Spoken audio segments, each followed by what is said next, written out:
to play. We climb to skies of azure hue.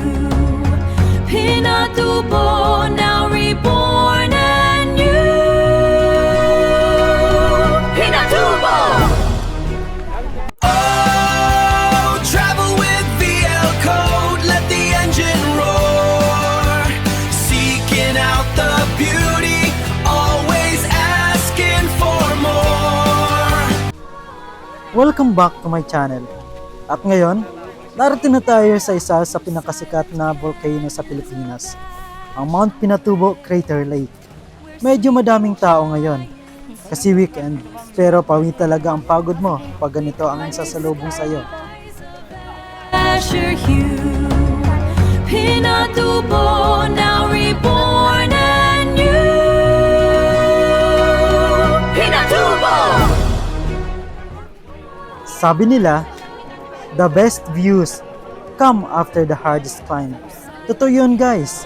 Kung napanood nyo yung unang bahagi ng vlog ko, habang nasa 4x4 at nagsisimula pa lang mag-trek, alam nyo kung gaano kainit at kapagod. Pero pagtapak mo dito sa view deck, wow! Parang nawala lahat ng rayuma ko. Ayan!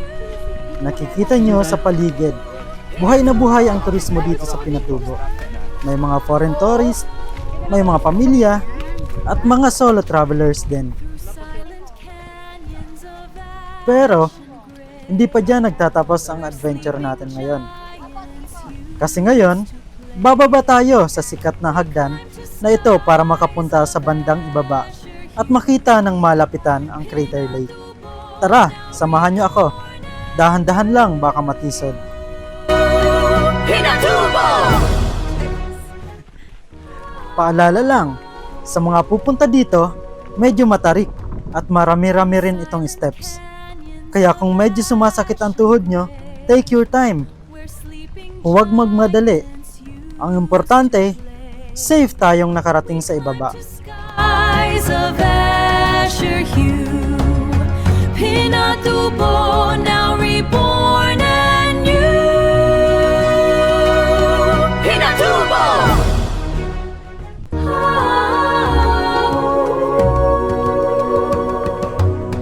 Through silent canyons of ash and gray, where sleeping giants used to play, we climb to skies of azure hue. Pinatubo, now reborn anew. Pinatubo!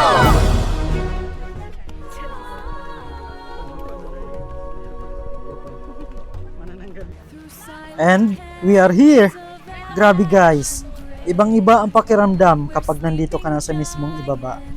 Tingnan nyo guys ang kulay ng tubig. Napakalinaw! Kulay turquoise or green. Ramdam mo yung lakas ng kalikasan dito. Sobrang sulit ang bawat hakbang. Kung tinatanong nyo kung worth it ba ang Mount Pinatubo Day Tour, ang sagot ko ay isang napakalaking yes! Isa ito sa mga bucket list destination na dapat ninyong maranasan sa Pilipinas.